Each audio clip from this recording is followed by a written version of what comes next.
Começa agora o Ponto e Vírgula na Rádio Web Unifra, o programa que traz toda semana um assunto para discutir, opinar e pensar. Ponto e Vírgula é produzido e apresentado pelos alunos de Rádio Jornalismo 2 do Centro Universitário Franciscano. Boa noite. Começa agora o programa Ponto e Vírgula. Esta noite, em nosso programa, vamos debater sobre o Dia do Gaúcho e as contradições e significações que giram em torno da data 20 de setembro.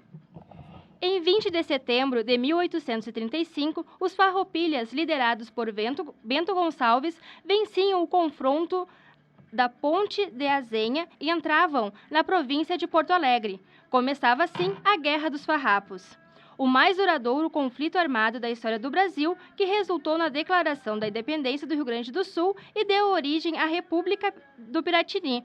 O episódio durou cerca de 7 anos. A Guerra dos Farrapos é considerada uma das mais importantes passagens da história do Rio Grande do Sul, um marco da formação social e política do Estado. A importância do dia 20 de setembro é tão grande que, em 1978, foi decretado feriado em todo o Estado por lei. No entanto, o 20 de setembro e suas simbologias dividem opiniões. Para o debate de hoje, estão presentes os convidados. Coordenadora do curso de História do Centro Universitário Franciscano, professora Roselaine Casanova Correia. Coordenador da 13ª Região Tradicionalista, Hildo Wagner. Professora de História e patroa, Tainá Valenzuela. Do Departamento de Tradições Gaúchas, Noel Guarani. Agradecemos a presença de todos e iniciamos o debate com a seguinte questão. Na sua opinião, o que comemoramos no dia 20 de setembro? Professora Roselaine, o que comemoramos nessa data? Comemoramos uma guerra, um feito gaúcho, o dia do gaúcho, enfim, o que é comemorado no dia 20 de setembro? Para mim, o dia 20 de setembro é comemorado a Revolução Farroupilha. Agora, eu não penso muito assim, uma Revolução Gaúcha, uma revolução... Você colocou um outro item, qual era? Revolução Gaúcha? Esse é um feito histórico, se a gente comemora a guerra, histórico. O que é comemorado?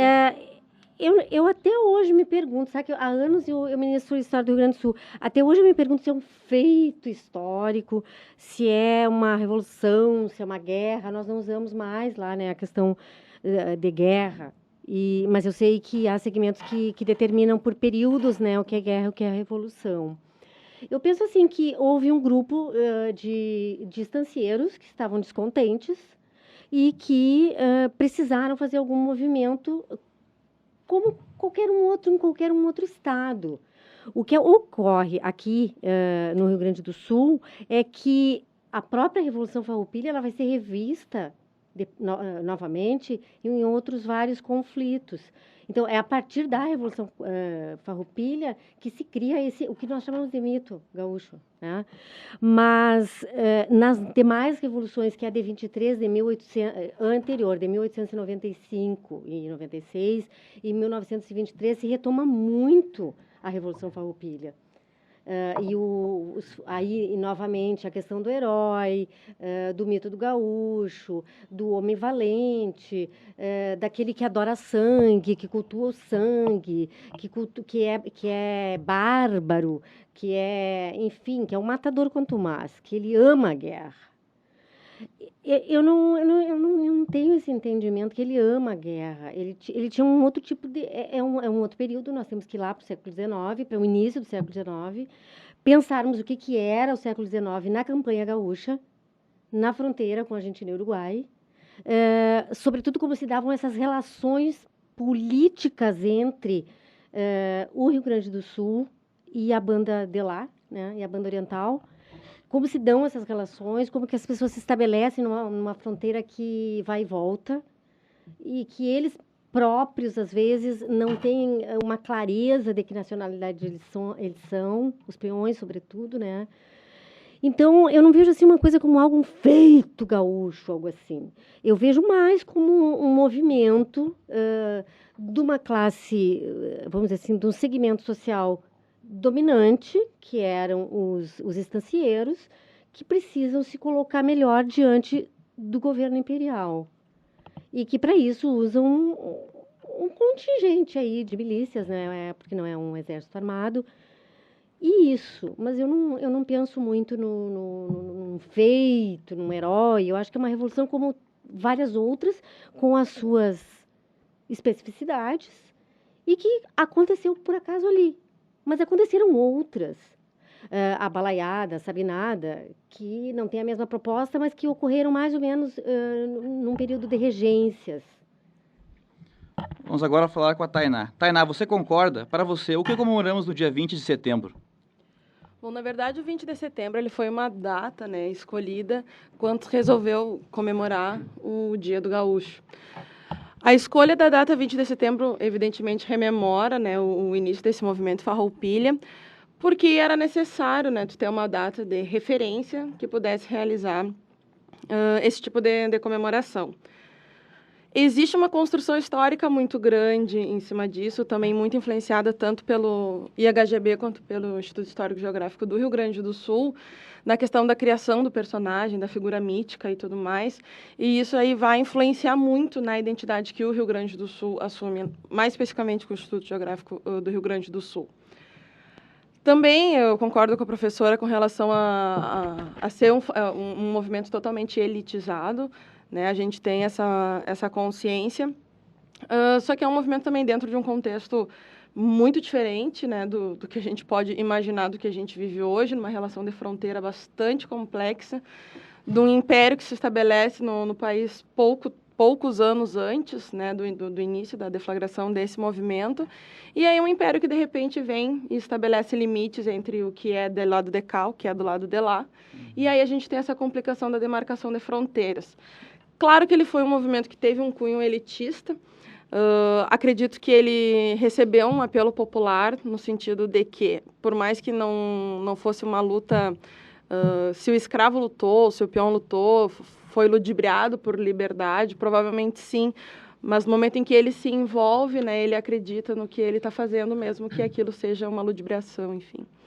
Então, acho que a comemoração do 20 de setembro é uma data escolhida, que precisava se fazer alguma referência a algum movimento que tivesse acontecido de significativo no Rio Grande do Sul, e a partir daí se escolhe, se institucionaliza, né, o Dia do Gaúcho.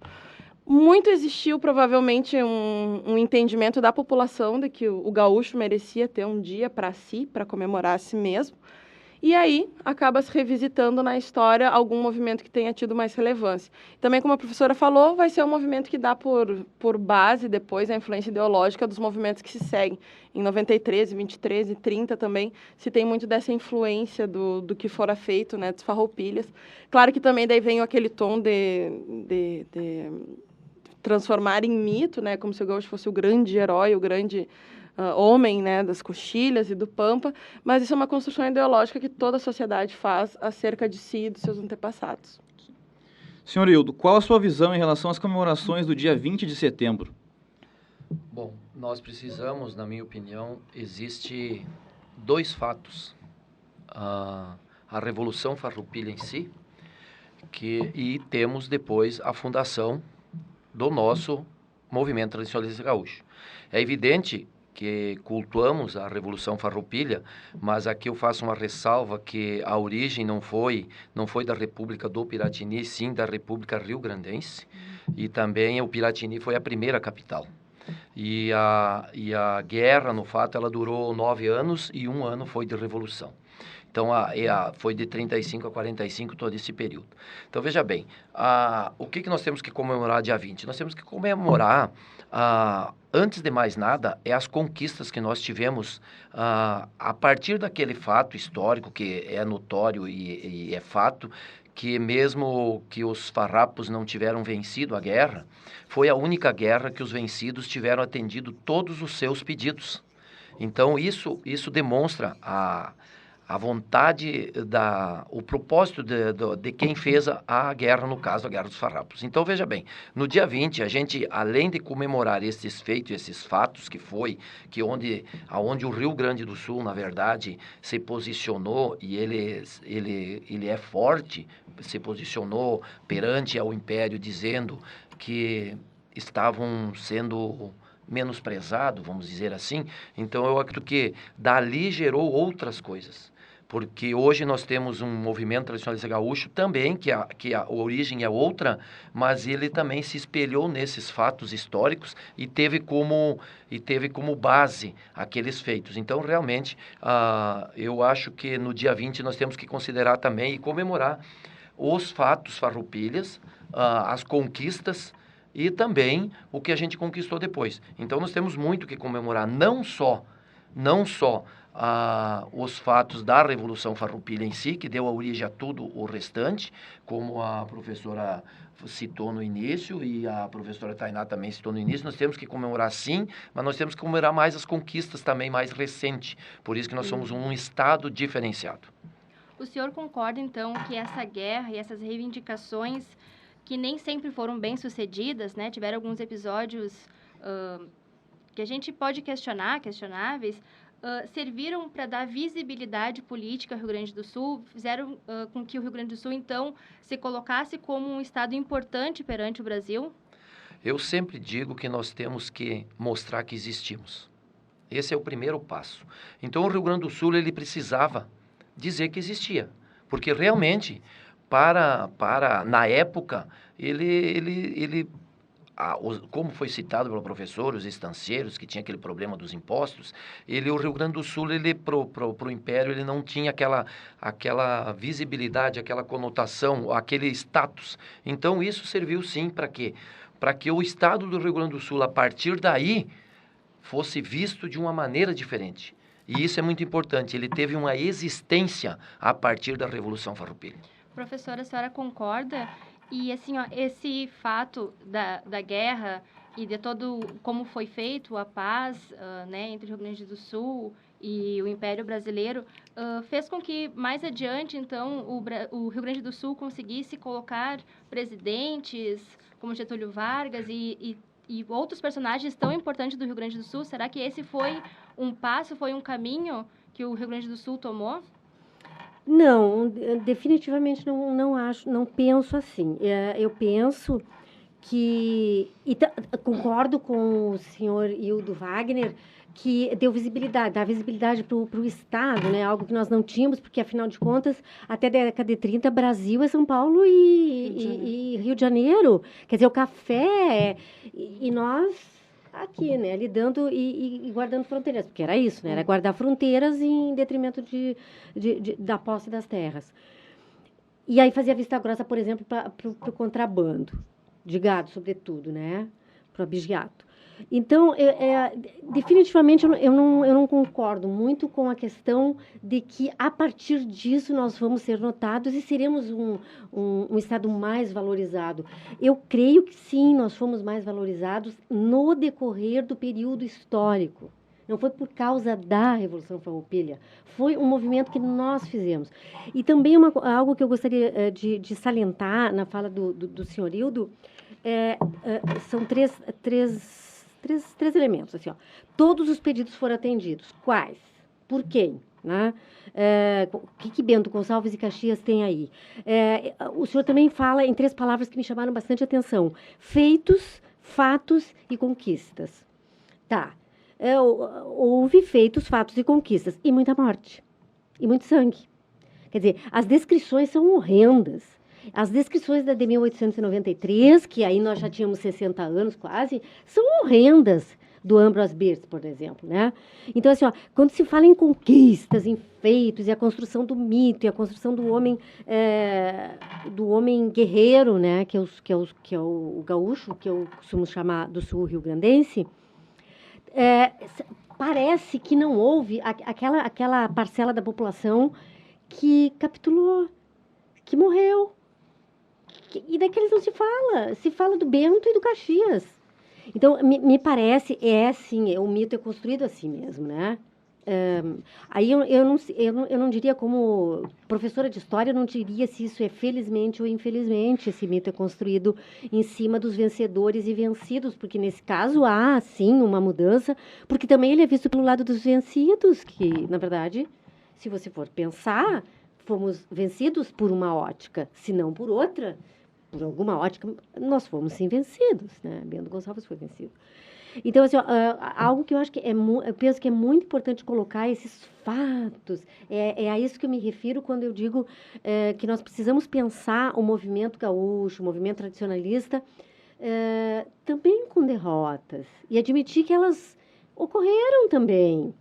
E que pessoas morreram e que muitas pessoas acompanhavam os exércitos para a sua própria sobrevivência, porque eram os espólios de guerra, quer dizer, eram o que havia com as pessoas que morriam, o que eles retiravam, né? E aí a cinematografia deixa isso muito claro, né? Claro que aqui não é o caso de 1893, mas eu penso que tem um filme específico que retoma essa questão do mito do gaúcho. Eu sou valente, tem uma cena fantástica que ele diz: eu sou do sul, eu sou gaúcho, eu sou macho. São conceitos assim, eu sou macho, eu posso ser macho no Rio de Janeiro, como posso ser qualquer... posso ser feminino, masculino, trans, em qualquer estado. Então, eu acho que é construído algo muito estereotipado. Isso não quer dizer que eu não esteja valorizando a Revolução de 85. Não, nada disso. Eu só estou dizendo que é pertinente nós fazermos uma releitura disso. Eu não sei se aqui cabe, ou vocês gostariam de passar para um outro bloco, talvez, mas a questão de como as pessoas veem hoje isso e como elas se vestem, talvez vocês queiram para um outro bloco, eu não sei. Perguntando agora para o senhor Hildo, essa guerra teve momentos polêmicos e até revoltantes, como o massacre dos porongos. Qual a sua posição em relação a isso?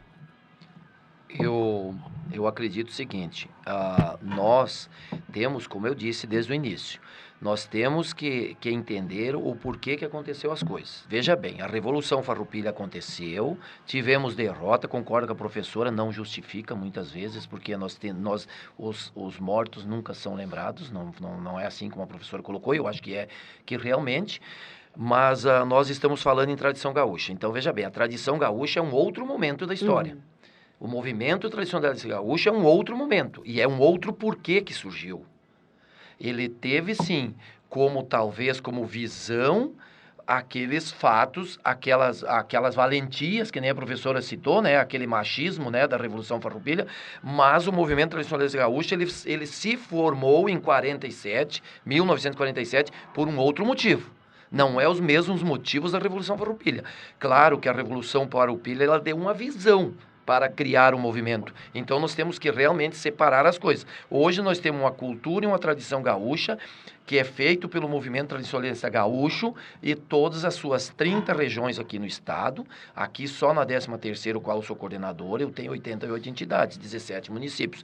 E isso é uma outra história, é um outro fato. É claro que esses fatos que da Revolução Farroupilha contribuíram, talvez até, para que esses que fundaram o movimento em 47 tivessem tido como um norte, mas é uma outra história. Então, veja bem, a Revolução Farroupilha moldou Rio Grande, na minha opinião, moldou Rio Grande com os vencidos e os vencedores, como a professora citou há pouco, concordo plenamente com o que ela disse, como a Tainá falou também, só que o MTG hoje, a tradição e a cultura gaúcha, ela se reveste de uma outra história, é de um outro tempo, e em outros fatos, que nós podemos até discutir depois o porquê surgiu o movimento tradicionalista gaúcho, que não é a Revolução Farroupilha. Que tem como marco o 20 de setembro, né? Mas o 20 de setembro foi decidido, um marco foi decidido em 1947, o 20 de setembro como marco, porque foi aonde foi a tomada de Porto Alegre. Então, foi tomada em Porto Alegre em 20 de setembro pelos farroupilhas. Então, veja bem, ele deu um norte para o movimento.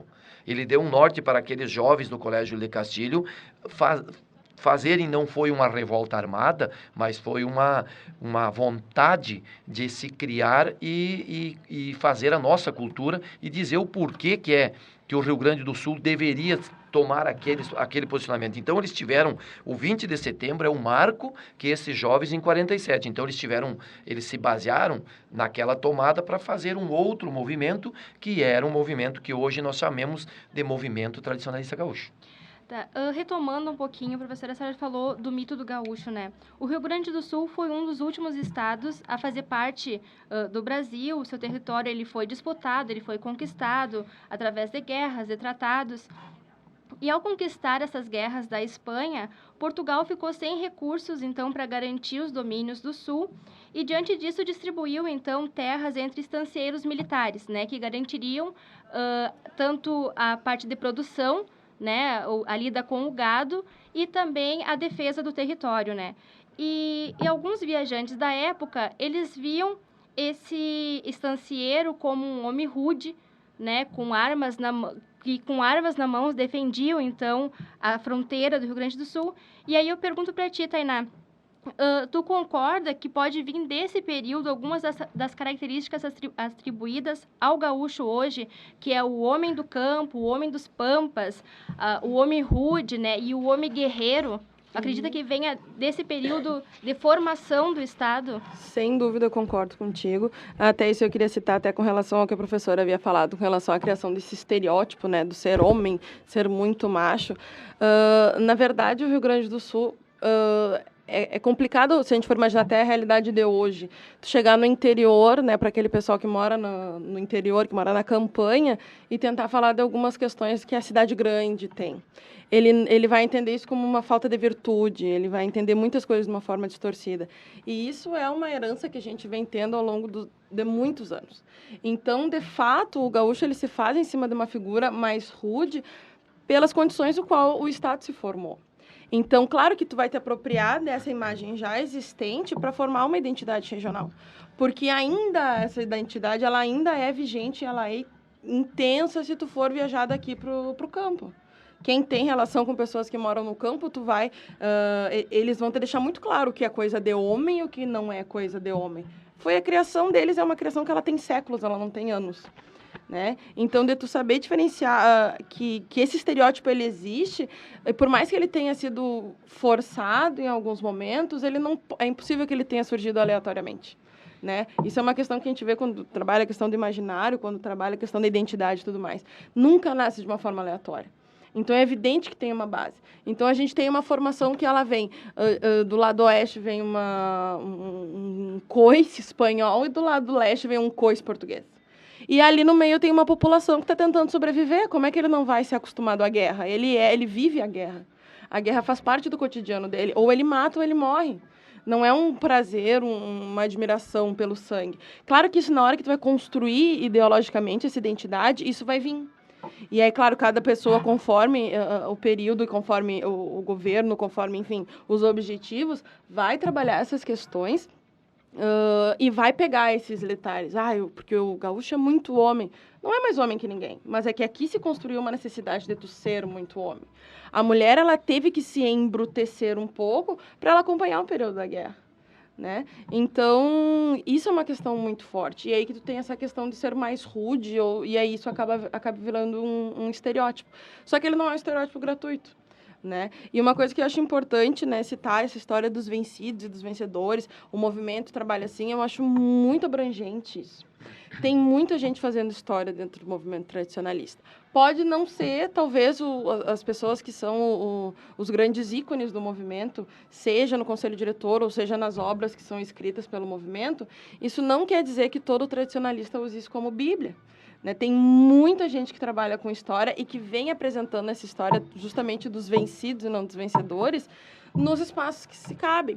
Quem tem a oportunidade de assistir um Enarte vê coreografias imensas. Elas vão falar sobre escravidão, elas vão falar sobre ditadura militar, elas falam sobre a vida do peão, elas falam sobre a realidade da mulher do campo, sabe? Então, essa questão histórica, ela está se envolvendo em milhares de brechas que o movimento deixa para serem trabalhadas. Então, eu acho que é muito... Hoje, né, é muito comum se dizer o movimento faz história assim. Eu acho isso muito, muito delicado. Tem muita gente fazendo uma história bem ampla aí dentro, tentando trazer vários personagens anônimos dentro para a história.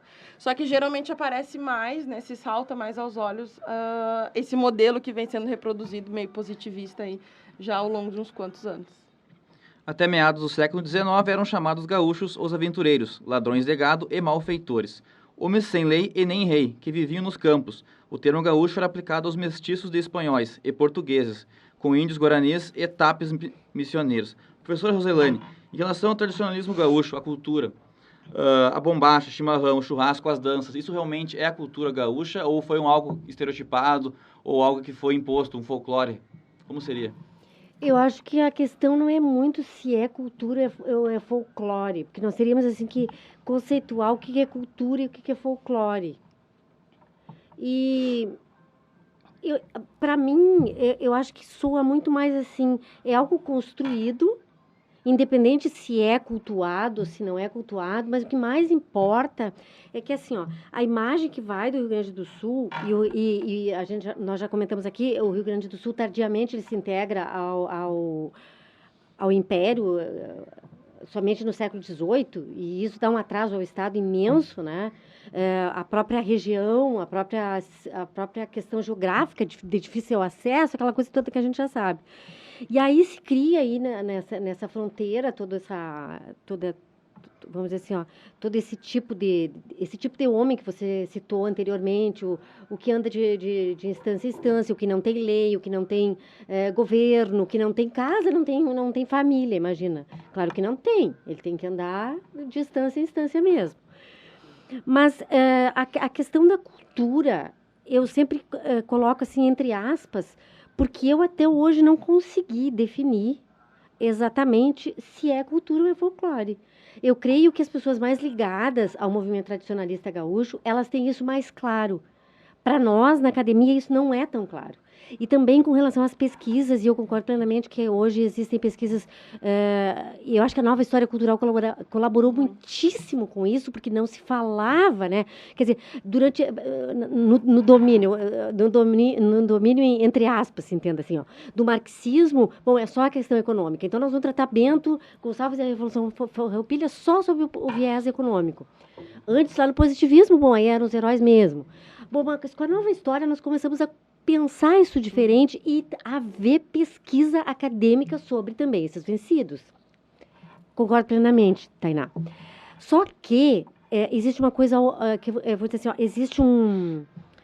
eu não gostaria de citar uma palavra que não parecesse adequada aqui, mas existe uma separação de sociedade e universidade. Existe uma separação de sociedade, o que se produz na universidade coisas belíssimas. E assim, ó, não se descobre nada, porque tudo já está aí, a gente só vai atrás, né? Então, com isso, vários elementos que se pesquisam dentro da universidade não chegam à sociedade, portanto, às vezes não chega ao movimento tradicionalista gaúcho. E o que acontece? Uma grande distância de pensamento entre sociedade e universo acadêmico.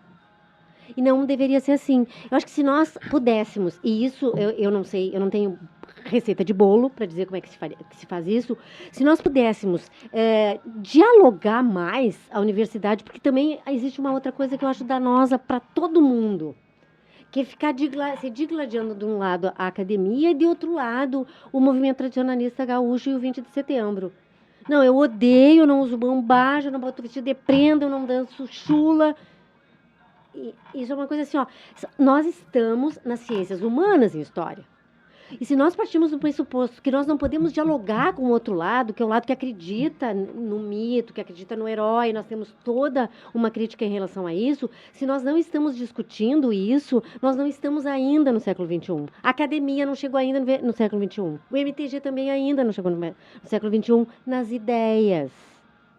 Então, no momento que nós começarmos a dialogar e perceber que aquele lado está dizendo tem muito a contribuir com o lado acadêmico, e que o lado acadêmico pode responder questões que talvez o MTG não responda, ótimo. Eu creio assim, ó, que a pergunta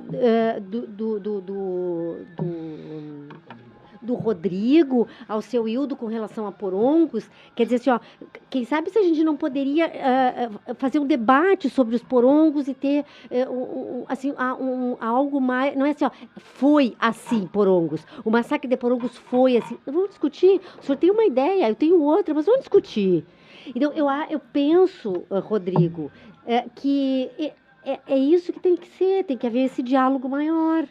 Então, quanto à tua pergunta inicial, por favor, tu me repete para ver se eu consegui te responder. Em relação se as características da bombacha, o chimarrão, ela representa o gaúcho. Eu acho que ela representa um lidar da campanha que foi trazido para a cidade, e eu acho que nós devemos ao MTG isso, a ter sido trazido para a cidade, porque aquele grupo que estava no Júlio de Castilhos, no Colégio Júlio de Castilhos, eles saem da campanha, mas não é da elite da campanha. Eles não pertencem, eles não são filhos de estancieiros. Até o ponto que eu vi ali, não sei se a Tainá pode me corrigir, se tinha algum ali que era filho de estancieiro, mas a rigor nenhum era. Posso estar enganada? Para o conceito de estancieiro? Não. Não, tipo, de grandes posses imensas? Não, nem Paixão Cortes, nem Barbosa Lessa. E eles chegam em Porto Alegre e aquele local que eles estão não corresponde àquela vida que eles tinham no interior. E o que você faz se você vai mudar agora para o Japão? E você não tem aquela cultura do Japão, você vai ter que construir algo para você. E aí você constrói, eu acho que foi uma construção no período, que é o período que o seu Hildo já mencionou, ali de 1947, que há uma necessidade na capital do estado dessas pessoas, e as pessoas que estão ao seu redor, que não se compreendem dentro, talvez, representadas naquela elite porto-alegrense que transitava no Teatro São Pedro, por exemplo, e não se identificava com aquilo. E não se identificava com a Rua dos Andradas, por exemplo, com o footing da Rua dos Andradas. Eles se identificavam com uma realidade que era interiorana. E eles trouxeram novamente alguns elementos que passaram por aqui, mas que passaram por outros locais também. E construíram a sua forma de viver, que eu, como disse anteriormente, não consigo ainda definir se isso é uma cultura ou é um folclore. Eu creio que a Neida Morales, eu acho que conseguiria muito habilmente construir isso melhor. Para mim, são hábitos, vários hábitos, que eles levam junto deles. Por exemplo, assim, a indumentária masculina está muito clara. Qual era a indumentária masculina? Até porque era essencialmente masculino, né, Tainá? Não tinha espaço para mulher ali, primeiramente, né? E depois, quando tem um espaço para mulher, aí o Barbosa Lessa diz assim, tá, e agora o que nós vamos fazer? Porque a roupa da mulher nós não temos. Não, mas vamos olhar fotografias aqui. Tem aquela frase famosíssima dele, que é reproduzida no livro do Rubem Oliven, a parte o todo, que ele diz assim, não, mas a gente vai olhar aqui agora as fotos do século XIX e vamos ver, quem sabe a gente bota esses vestidos aqui do século XIX. Que é o que mais ou menos ficou, depois foi reconfigurado como tudo na vida. Quando as pessoas diziam assim, mas agora eu vejo o vestido de preta bordado, de isso, de aquilo, mas isso não pode. Eu não sei qual é a opinião do seu Hildo a respeito disso, mas eu penso que é uma evolução.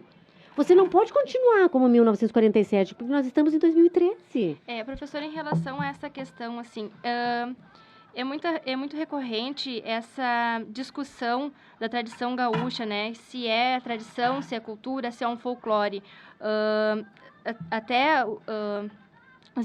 Os idealizadores se colocam como folcloristas, né?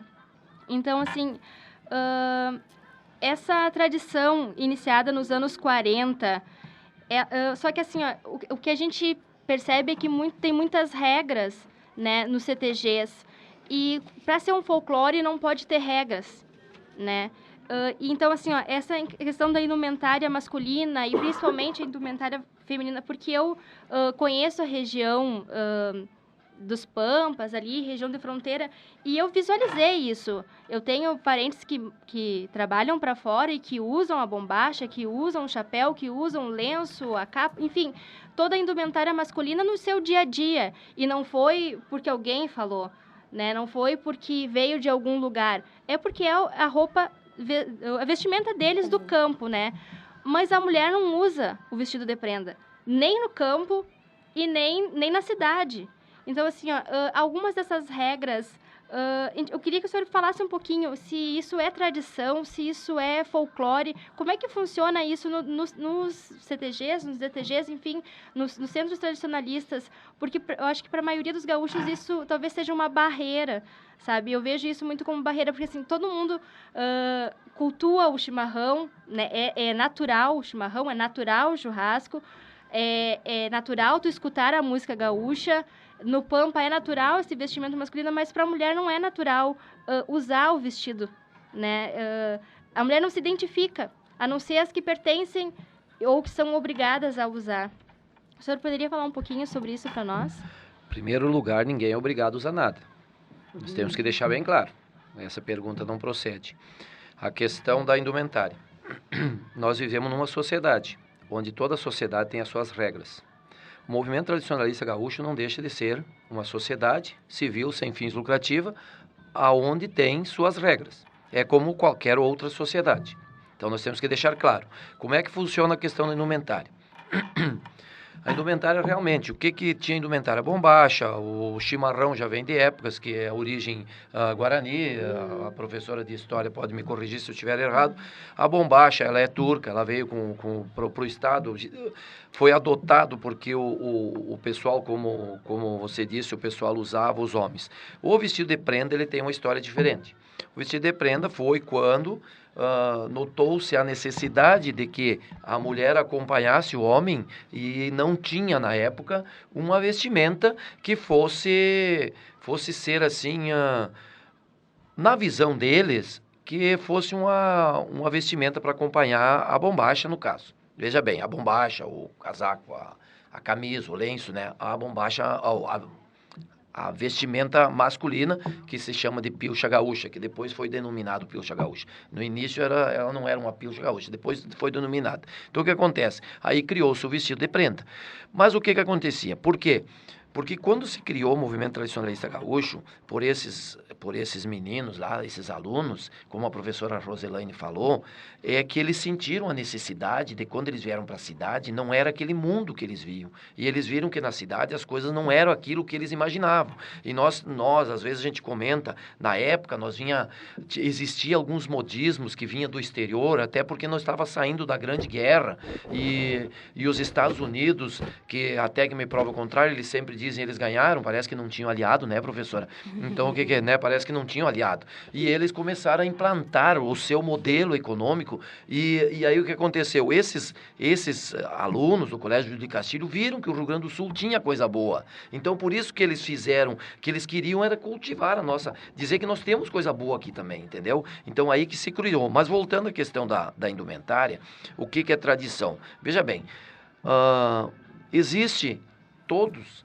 Desde 47, começou em 54, 53, né, Tainara, que foi o primeiro congresso tradicionalista, foi para regulamentar. Então, criou-se, em princípio, o Barbosa Lessa criou uma carta de princípios, que é o que norteia o movimento até hoje, que não se muda, que tem seus 29 artigos, inclusive vai ser apresentado na Avenida dia 20, e...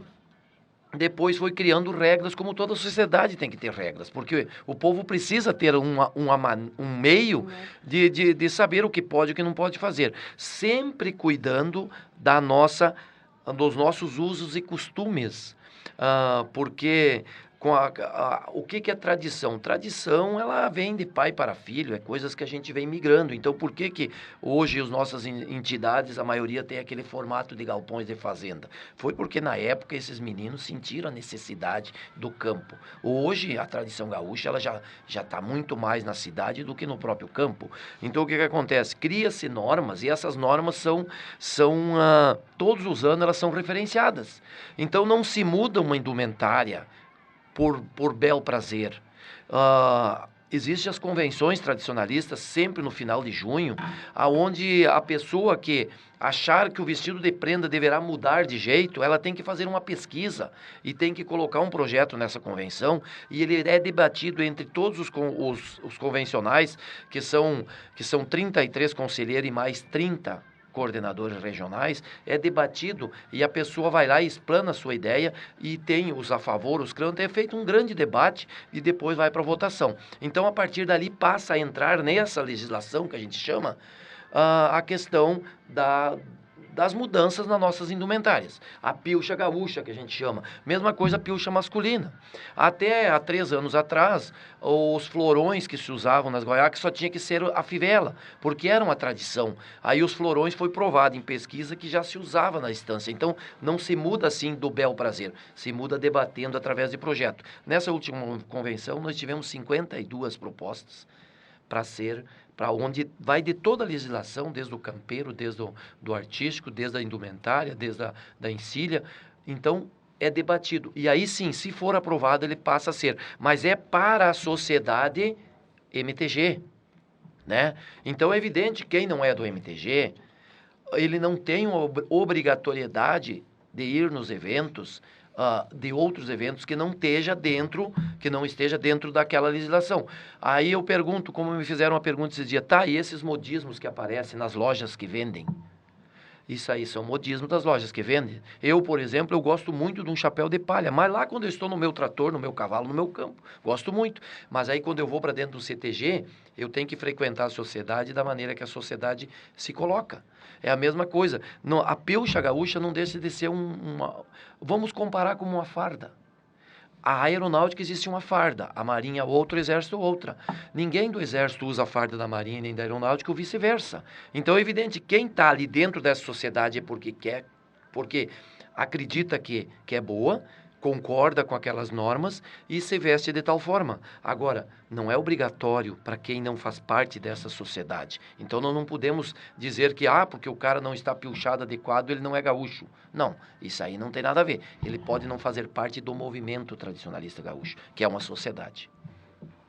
Tainá, em relação ao comportamento bairrista dos gaúchos, sempre dizer que o que é melhor é daqui, as melhores pessoas são daqui, a quais fatores isso se deve?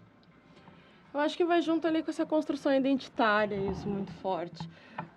Até porque o Rio Grande do Sul ele demorou tanto tempo para se inserir, né, naquele Brasil, Rio Grande do Sul, Rio de Janeiro e São Paulo, que quando se inseriu, acho que ele quis mostrar um pouco do seu valor, né?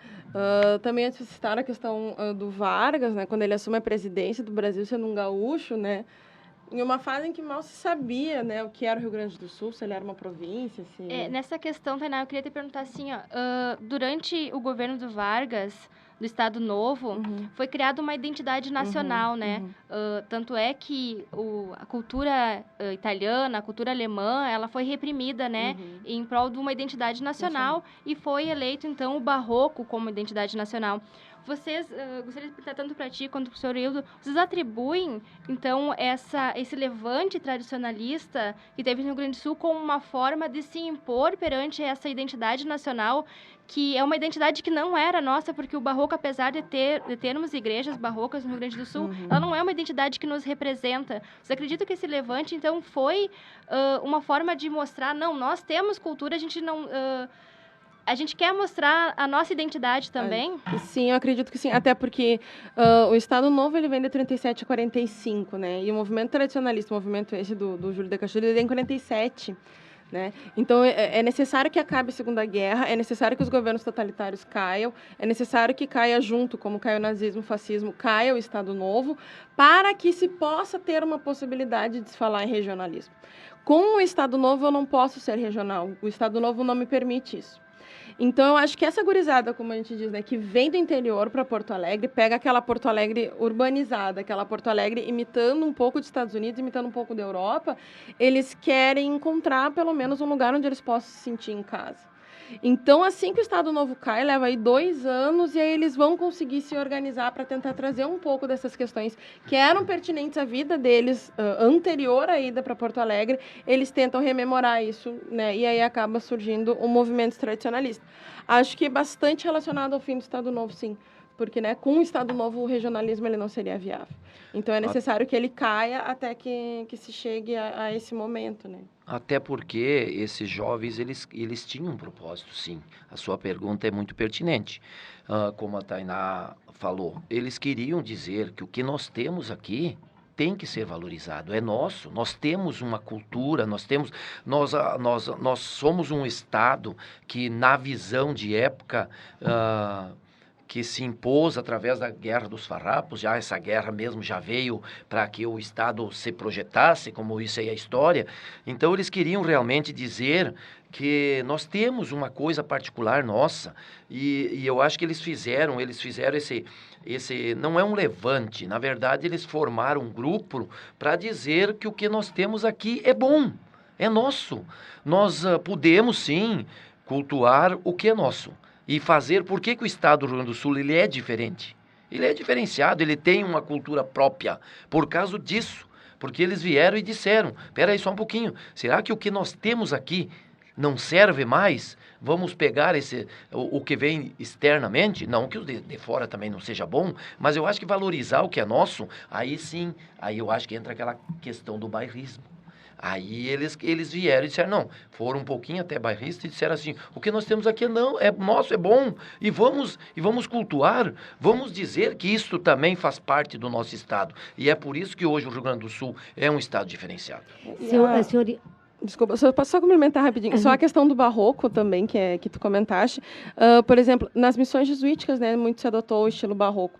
Só que nós falamos de uma época em que as missões jesuíticas não eram consideradas na história do Rio Grande do Sul. Né? Era considerado que a formação do Rio Grande do Sul a partir de 1737, com a fundação de Rio Grande. Então, mesmo que isso poderia ter sido um referencial para o Rio Grande do Sul se aproveitar do barroco, não, porque daí a construção que se faz do Rio Grande do Sul se faz em cima da história positivista, oficial, que seria 37. Então, só para complementar, que tu tinha comentado antes, tinha esquecido. Desculpa, professora. Não tem problema. Não, eu acho que só também para complementar o seu Hildo, é assim, ó, se nós formos pensar, o Rio Grande do Sul é o único estado da federação, isso é uma afirmação, é o único estado da federação que usa desses símbolos em tudo que é lugar.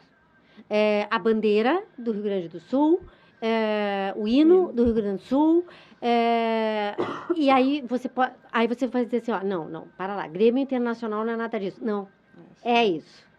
Grêmio Internacional é Rio Grande do Sul. Porque ou você é Inter ou você é Grêmio. É uma coisa tá muito arraigada isso.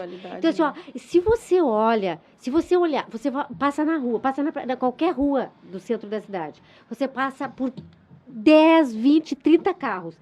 Conte, se preste a contar quais daqueles carros não tem a bandeira, não tem dizendo eu sou do Sul.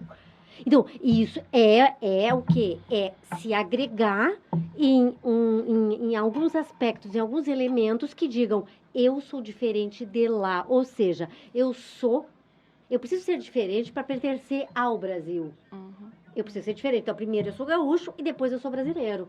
Então, esses elementos que vão fazer com que eu me identifique como gaúcho para poder pertencer a uma nação. E esses elementos estão bem presentes quando a gente vê eventos internacionais, né? Sim, os CTGs lá fora no Japão. Você imagina? Eu tive, professora, eu ando no Brasil aí, participando de eventos tradicionalistas. Eu tive em Goiás agora esses dias, trabalhando no grande rodeio nacional dos campeões, onde todas as confederações gaúchas, elas fazem as suas seleções no estado e disputam entre elas.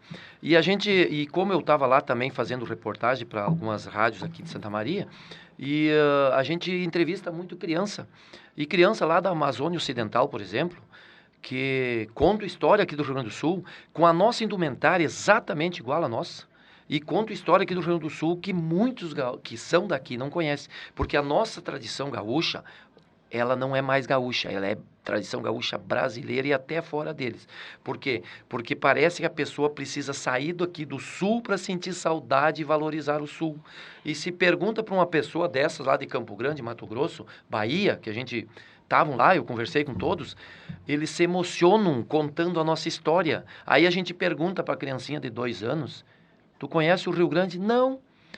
O meu avô, o meu pai, quer dizer, é uma coisa assim contagiante. Então, na verdade, aquilo de 47 que é novo, 1947 é novo. Começaram lá no Colégio Júlio de Castilho. Hoje nós temos aqui no Rio Grande do Sul 1.600 entidades e já temos na China, Nova York, Londres, Inglaterra, temos centros de tradições gaúchas. Com certeza, então, professor, é bem marcante essa presença dos CTGs em outros países e até em outros estados. Eu sei que esses dias eu fui fazer uma contabilidade, tinha em praticamente todos os estados do Rio Grande do Sul, né? Então, assim, a gente foi às ruas fazer uma enquete para saber da população o que é ser gaúcho. Para eles, o que significa ser gaúcho? Na próxima sexta-feira, dia 20 de setembro, é comemorado o Dia do Gaúcho. E o programa Ponto e Vírgula quer saber, o que é ser gaúcho para você? Ser gaúcho é ter orgulho da minha terra, da minha gente e das suas tradições. É o mate, a comida, na roupagem, nos costumes. Acho que é isso aí. Rosa Maria, professora. Seguir as tradições tomar chimarrão, comer churrasco, dançar música gaúcha, é ser gaúcho. É Isabel Rigon, auxiliar administrativo. Ser gaúcho é honrar as tradições. Meu nome é Paulo Rogério, auxiliar de depósito. Ser gaúcho para mim é tomar um bom chimarrão e comer um bom churrasco. Meu nome é Graciele Kempa Lopes. Gaúcho para mim é cultivar a tradição. Diego Freitas Pereira, vendedor.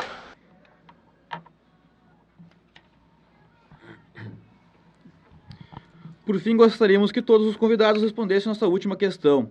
Professora Alzelane, o que é para você ser gaúcho? É apenas ter nascido no Rio Grande do Sul. Porque assim, era até o que eu ia falar na sequência, eu acho que nós não temos muito tempo, mas eu vou ser bem breve.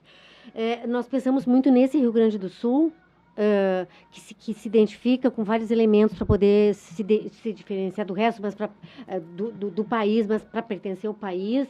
Mas nós temos também no Rio Grande do Sul uma enorme diferenciação de costumes e de hábitos. Então, assim, o Rio Grande do Sul não é só a campanha, é o litoral, é a serra, quer dizer, é a capital que, por vezes, não coaduna com esses valores todos que foram mencionados na entrevista. Então, para mim, eu nasci no Rio Grande do Sul. Eu não me vejo tomando chimarrão, eu não como carne, é muito estranho falar isso, porque eu não como carne, não é porque eu sou vegetariana, é porque eu nunca comi na vida.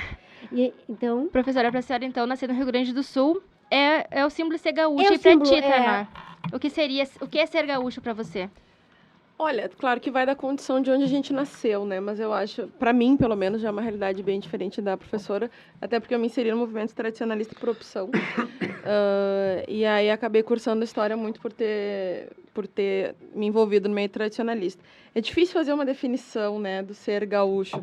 Eu acho que é uma questão identitária muito forte e isso é muito subjetivo. Né? De alguma forma, as coisas que são atreladas ou pertinentes ao Rio Grande do Sul me comovem muito. Eu acho que ser gaúcho é utilizado do pouco conhecimento que eu produzo dentro da academia ou das minhas ações como tradicionalistas, pensando em uma sociedade melhor, pelo menos no meio onde eu vivo.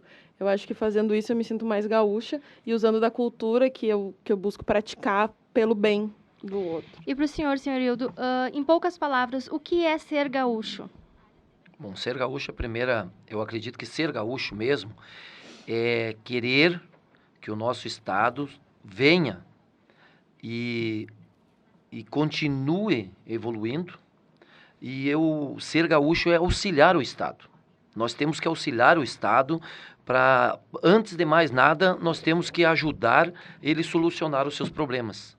Porque problemas a gente tem e não temos que achar motivos. Nós temos que, como a gente diz assim, nós temos que dar as mãos. Ser gaúcho é cultuar o que nós temos bom, criticar construtivamente o que nós entendemos que não é bom, mas também temos que dar soluções, dar opiniões para que nós conseguimos resolver os problemas. Porque não adianta só criticar e não dizer o que fazer. Ser gaúcho é gostar do Rio Grande. Não quer dizer de ter nascido aqui ou não, é gostar do Rio Grande, cultuar a nossa cultura, a nossa tradição, o nosso folclore, cantar o nosso hino e defender os nossos símbolos maiores, a nossa bandeira, as nossas armas e o nosso hino. Isso é ser gaúcho. Então eu não sou gaúcha, descobri agora, seu Hildo. É rio-grandense, eu sou sul-rio-grandense, continuo agora com a sua definição, mais ainda tendo certeza, eu sou sul-rio-grandense. Agradeço a presença de todos, infelizmente o nosso tempo está acabando, a nossa conversa estava muito boa, mas finalizamos então nosso programa. Esse foi o programa Ponto e Vírgula. No programa de hoje, debatemos a questão relacionada ao tradicionalismo e à história do Rio Grande do Sul. O programa foi produzido pelos acadêmicos de Rádio Jornalismo 2, do Centro Universitário Franciscano. Como apresentadores, Rodrigo Lourenzi e Daiane Spiazzi. Como repórter e editor, Daniel Dalasta. Na técnica, Clenilson Oliveira e na supervisão, professora Áurea Evelise Fonseca. Boa noite e até o próximo programa.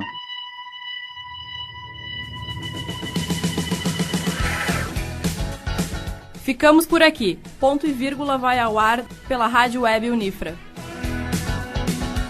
O Ponto e Vírgula é produzido e apresentado pelos alunos de Rádio Jornalismo 2 do Centro Universitário Franciscano.